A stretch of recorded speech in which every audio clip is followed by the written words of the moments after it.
Hi, everybody. My name is Paul Miller, and I hope that you're enjoying your reading month. I'm looking forward to reading to you today. I have a radio show on WPHM radio, and reading is very important to what I do in my line of work. I have to read a lot of things on the radio, and just to prepare for the interviews that we do every day, I need to know what's happening and do research. And so I'm reading a lot. When I was your age, I used to enjoy reading biographies. I still do.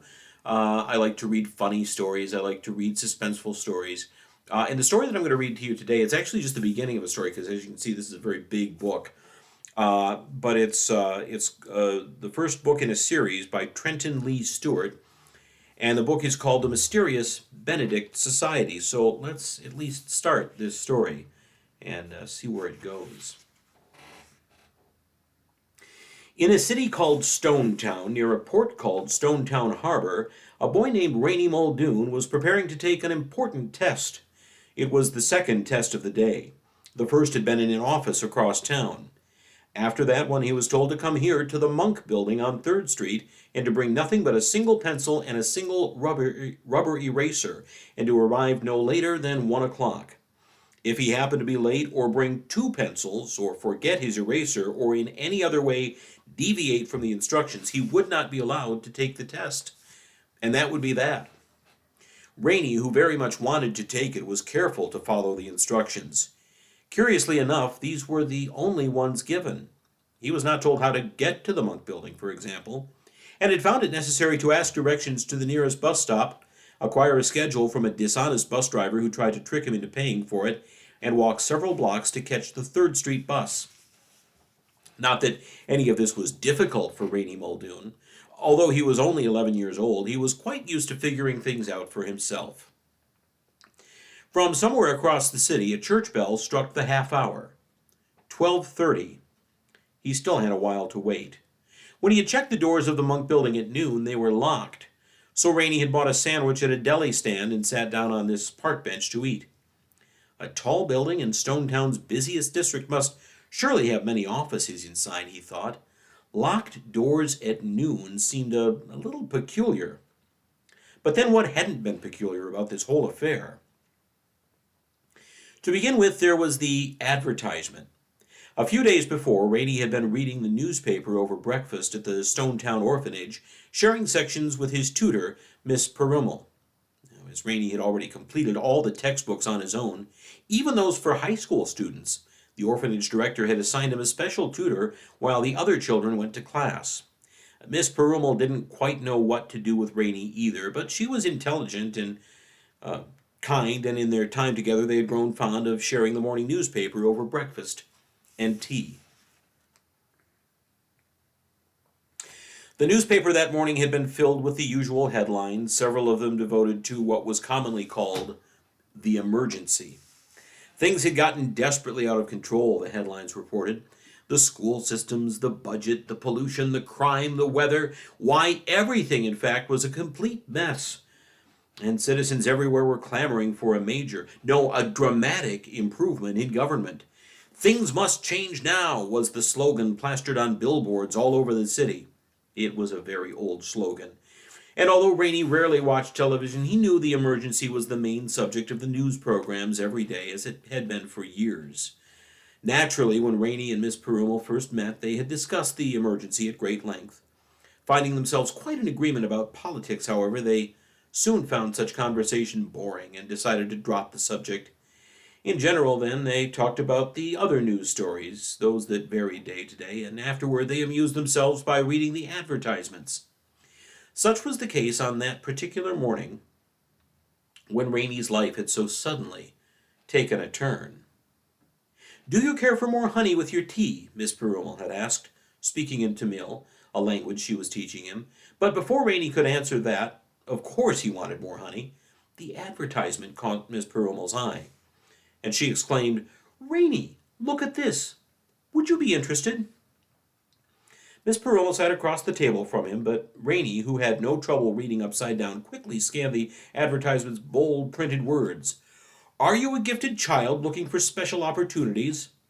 Well, how odd, he thought. The question was addressed directly to children, not their parents. Rainey had never known his parents, who had died when he was an infant, and it pleased him to read a notice that seemed to take this possibility into account. But still, how odd. How many children read the newspaper, after all? Well, Rainey did, but he had always been alone in this and had always been considered an oddball. If not for Miss Perumal, he might have even given it up by now to avoid some of the teasing. "I suppose I might be interested," he said to Miss Perumal, "if you think I would qualify." Miss Perumal gave him a wry look. "Don't you play games with me, Rainey Muldoon. If you aren't the most talented child I've ever known, then I've never known a child at all." There were to be several sessions of the test administered over the weekend. They made plans for Rainey to attend the very first session. Unfortunately, on Saturday, Miss Perumal's mother fell ill, and Miss Perumal couldn't take him. This was a real disappointment to Rainey, and not just because of the delay. He always looked forward to Miss Perumal's company. Her laughter, her wry expressions, the stories she told, often in Tamil, of her childhood in India, even the occasional sighs she made when she didn't think he was aware. They were gentle and lilting, these sighs, and despite their melancholy, Rainey loved to hear them. Miss Perumal sighed when she was feeling sad for him. He knew. Sad to see him teased by the other children. Sad the poor boy had lost his parents. And Rainey wished he hadn't worried her, but he did like knowing that she cared. She was the only one who did. Not counting Seymour, the orphanage cat, with whom Rainey spent the day in the reading room, and he only wanted to be petted. Quite apart from his eagerness to take the special test, Rainey simply missed Miss Perumal. He was hopeful then when Mr. Rutger, the orphanage director, informed him late that evening that Miss Perumal's mother was considerably improved. Rainey was in the reading room again, the only place in the orphanage where he could be assured of solitude. No one ever ventured into it. And freedom from persecution. At dinner, an older boy named Vic Morgaroff had tormented Rainey for using the word enjoyable to describe the book he was reading.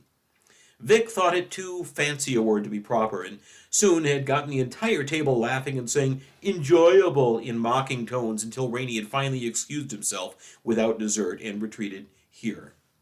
"Yes, she's much better, said Mr. Rutger through a mouthful of cheesecake. He was a thin man with a thin face, and his cheeks positively bulged as he chewed. "Miss Perumal just telephoned with the news. She asked for you, but as you were not to be found in the dining hall and I was in the middle of dinner, I took the message for you." "Thank you," said Rainey, with a mixture of relief and disappointment. Cheesecake was his favorite dessert. "I'm glad to hear it." "Indeed, nothing like health. Absolutely nothing like it. Best thing for anyone," said Mr. Rutger, but here he paused in his chewing with an unpleasant, worried expression upon his face, as if with an unpleasant, as he thought perhaps there had been as if he thought perhaps there had been an insect in his food. Finally he swallowed, brushed the crumbs from his waistcoat, and said, "But see here, Rainey, Miss Perumal mentioned a test of some sort?" "The special opportunity," she said. "What is this all about?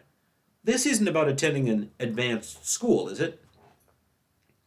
They'd been through this before. Rainey had repeatedly asked permission to apply elsewhere, but Mr. Rutger had insisted Rainey would fare better here with a tutor than at an advanced school. "Here you are comfortable," Mr. Rutger had told him more than once. And more than once Rainey had thought, "Here I'm alone." But in the end, Mr. Rutger had had his way, and Miss Perumal was hired. It had proved a blessing. Rainey would never complain about Miss Perumal. Still, he often wondered what life might have been like at a school where the other students didn't find him so odd. "I don't know, sir," Rainey said, his hopefulness slipping into dejection. He wished that Miss Perumal hadn't mentioned the test, though, of course, she must have felt obliged to. "We just wanted to see what it was about." Mr. Rutger considered this. "Well, no harm in seeing what things are about, I suppose. I should like to know what it's about myself. In fact, why don't you prepare a report for me when you return? Say, 10 pages? No hurry, you can turn it in tomorrow evening." "Tomorrow evening," said Rainey. "Does that mean I'm taking the test?" "Oh, I thought I told you," said Mr. Rutger with a frown. "Miss Perumal will come for you first thing in the morning." He took out an embroidered handkerchief and blew his nose with great ferocity. And now, Rainey, I believe I'll leave you to your reading. The dusty room is a hardship on my sinuses. Be a good man and run a feather duster over the shelves before you leave, will you? Well, after hearing this news, Rainey could hardly return to his reading.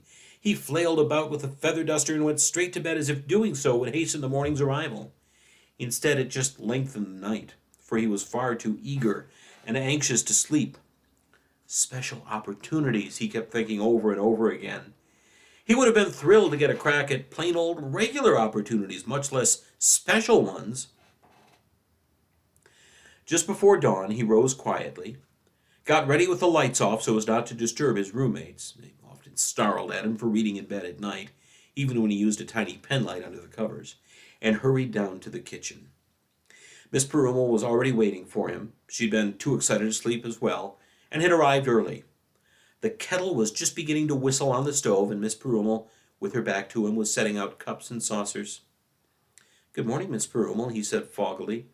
He cleared his throat. "I was glad to hear your mother's doing better." "Thank you, Rainey. Would you—" Miss Perumal turned, then took one look at him and said, "You'll not make a good impression dressed like that, I'm afraid. One mustn't wear striped pants with a checkered shirt, Rainey. In fact, I believe those must belong to a roommate. They're at least a size too big. Also, it appears that one of your socks is blue and the other one is purple." Rainey looked down at his outfit in surprise. Usually he was the least noticeable of the boys. He was of average size and an average pale complexion.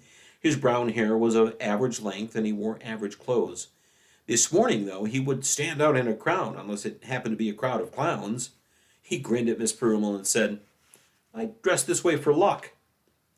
"Well, luckily you won't need luck," said Miss Perumal, taking the kettle from the stove. "Now, please, go change. And this time turn on your light. Never mind how your roommates grumble, so that you may have better luck choosing your clothes." When Rainey returned, Miss Perumal told him that she had a long errand to run. Her mother had been prescribed new medicine and a special diet, and Miss Perumal must go shopping for her, so it was agreed that she would take him to the test and pick him up when it was over. After a light breakfast, neither of them wanted more than just toast. Yet well before anyone else in the orphanage had risen, Miss Perumal drove him across the sleepy city to an office building near Stonetown Bay. A line of children already stood at the door, all of them accompanied by their parents, all of them fidgeting nervously. When Miss Perumal moved to get out of the car, Rainey said, "I thought you were dropping me off." "Well, you don't think I would just leave you here without investigating first, do you?" replied Miss Perumal. "The notice didn't even list a telephone number for questions. It's a bit out of the ordinary, don't you think?" So Rainey took his place at the end of the line while Miss Perumal went inside the building to speak with someone. It was a long line, and Rainey wondered how many special opportunities were available. Perhaps only a very few. Perhaps they would all be given out before he even reached the door. He was growing anxious at this idea when a friendly man ahead of him turned and said, "Don't worry, son. You haven't long to wait. All the children are to go inside together in just a few minutes. They made the announcement just before you arrived." Rainey thanked him gratefully, noticing as he did so that a number of parents were casting grumpy looks at the man, apparently disliking the notion of being friendly to competitors. The man, embarrassed, turned away from Rainey and said nothing else. "Well, very well," said Miss Perumal when she returned. "Everything is set. You may call me on their telephone when you finish the test. Here's the number. If I'm not back by then, simply call a taxi and Mr. Rutger will pay the fare. You can tell me all about it this afternoon." "Thanks so much for everything, Miss Perumal," said Rainey, earnestly, taking her hand. "Oh, Rainey, you silly child. Don't look so grateful," said Miss Perumal. To Rainey's surprise, there were tears on her cheeks. "It's nothing at all. Now come on, give your poor tutor a hug. I imagine my services won't be needed after this." "I haven't passed it yet, Miss Perumal."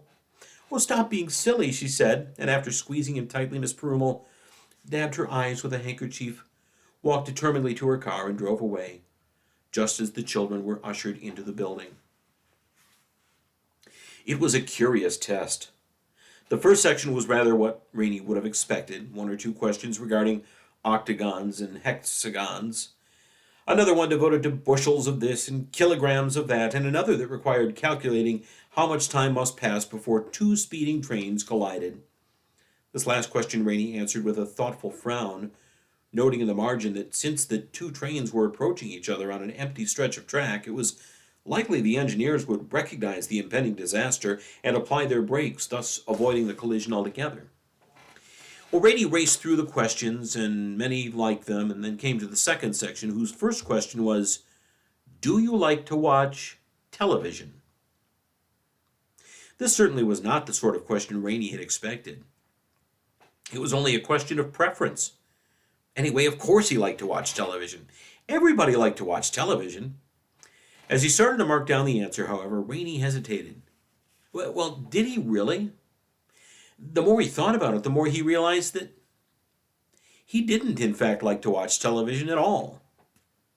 I really am an oddball, he thought, with a feeling of disappointment. Nonetheless, he answered the question truthfully. No. The next question read, "Do you like to listen to the radio?" And again, Rainey realized that he did not, although he was sure everyone else did. With a growing sense of isolation, he answered the question, no. The third question, thankfully, was less emotional. It read, "What is wrong with this statement?"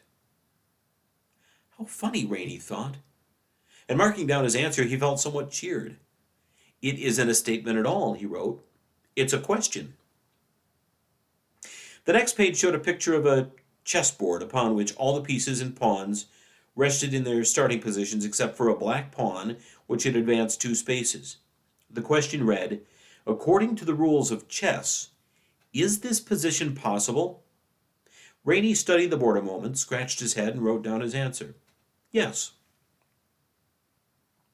After a few more pages of questions, all of which Rainey felt confident he had answered correctly, he arrived at the test's final question. Are you brave? Just reading the words quickened Rainey's heart. What was he brave? Bravery had never been required of him, so how could he tell? Miss Perumal would say he was. She would point out how cheerful he tried to be despite feeling lonely, how patiently he withstood the teasing of other children, and how he was always eager for a challenge.